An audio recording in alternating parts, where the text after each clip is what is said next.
मित्रांनो, मी वरदृष्टिकांत पाटील. तर मित्रांनो, आज आपण खूप दिवसातनं मी तुम्हाला भेट द्यायला आलेलो आहोत. तर मित्रांनो, आत्ता मी जी उभा आहे तुम्ही बघू शकता, हा असा माझ्या मागं अथांग असा अरबी समुद्र आहे. तर आपण या अरबी समुद्रामधीलच एक छत्रपती शिवाजी महाराजांनी बांधलेल्या सिंधुदुर्ग या किल्ल्यावर आलेलो आहोत.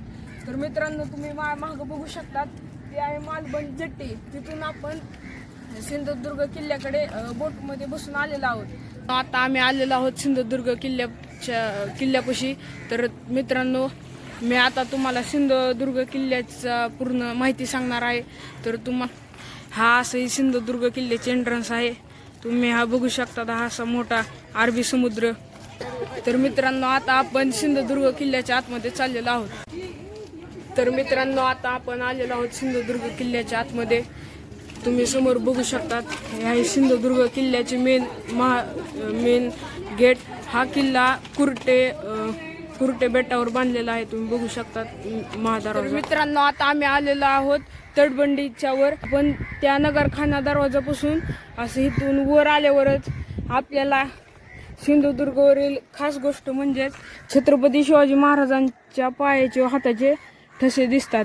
तुम्ही बघू शकतात, हा छत्रपती शिवाजी महाराजांच्या हाताचा ठसा आहे. तर मित्रांनो, आता तुम्ही बघितलं असेल छत्रपती शिवाजी महाराजांच्या हाताचा ठसा. तर आता आपण छत्रपती शिवाजी महाराजांच्या पायाचा ठसा बघूयात. तर चला. खाली आल्यावर असं एक मंदिराच्या आकाराचं दिसेल. त्यातच छत्रपती शिवाजी महाराजांच्या पायाचे ठसे आहेत. ते काय आता दिसत नाहीत, कारण ते जीर्ण झालेले आहेत. तर मित्रांनो, आता आपण पूर्ण किल्ला पाहूयात. तर चला. तर मित्रांनो, आता आपण आलेलो आहोत सिंधुदुर्ग या किल्ल्यावर. तर मित्रांनो, तुम्ही मागे हा समुद्र बघू शकतात, हा आहे अरबी समुद्र. ह्या अरबी समुद्रामधील कुरटे या बेटावर हा सिंधुदुर्ग हा किल्ला छत्रपती शिवाजी महाराजांनी बांधलेला आहे. तर या किल्ल्याच्या बांधण्याचे मागचे वैशिष्ट्य म्हणजे छत्रपती शिवाजी महाराजांनी जंजिऱ्यावर खूप वेळा स्वारी केली, पण जंजिरा जिंकता काय येणार, म्हणून छत्रपती शिवाजी महाराजांनी हा कुरटे बेटावरील असा 48 एकरमध्ये खूप भला मोठा असा समुद्रातील किल्ला सिंधुदुर्ग हा किल्ला बांधलेला आहे. तर मित्रांनो, छत्रपती शिवाजी महाराजांनी हा किल्ला हिरोजी इंदलकर यांच्या साह्याने बांधलेला आहे.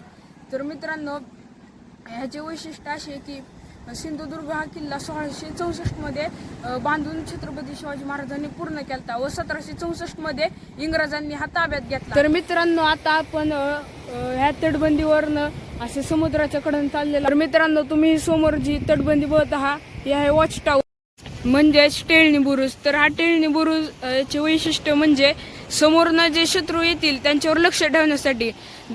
इकडं रत्नागिरी आहे आणि असाच ही समुद्र कराची व गुजरातला जातो. त्यामुळे या समुद्रामार्गे येणाऱ्या शत्रूंवर नजर ठेवण्यासाठी व त्यांच्यावर तोफगोळ्यांचा वार करण्यासाठी हा वॉच टावर बनवलेला आहे. टेळणी बुरुजाच्या समोर, अगदी समोर म्हणजे तुम्हाला ती छोटा दरवाजा दिसत असेल, तो म्हणजे आहे सिंधुदुर्गाचा चोर दरवाजा. तर मित्रांनो, तुम्ही हा चोर दरवाजा बघू शकतात. तर मित्रांनो, आतापर्यंत मी जेवढ्या समुद्रांच्या किल्ल्यावर गेलोय, जसे जंजिरा, पद्मदुर्ग आणि हा माझा तिसरा किल्ला आहे सिंधुदुर्ग. ह्या त्या समुद्री किल्ल्यांपेक्षा इथल्या समुद्र स्वच्छ आहे. तुम्ही बघू शकतात, मी किल्ले बघितले आहेत समुद्री किल्ले, त्या सर्व किल्ल्यांपेक्षा ह्या किल्ल्याचे पाणी खूप स्वच्छ आहे. तर मित्रांनो, इथल्या तटबंदी आपण अशी रुंद बघितलं तर जवळजवळ 15 मीटर व तटबंद्यांची उंची 38 ते 35 फूट उंच आहे. तुम्ही समोर किती मोठी तटबंदी आहे.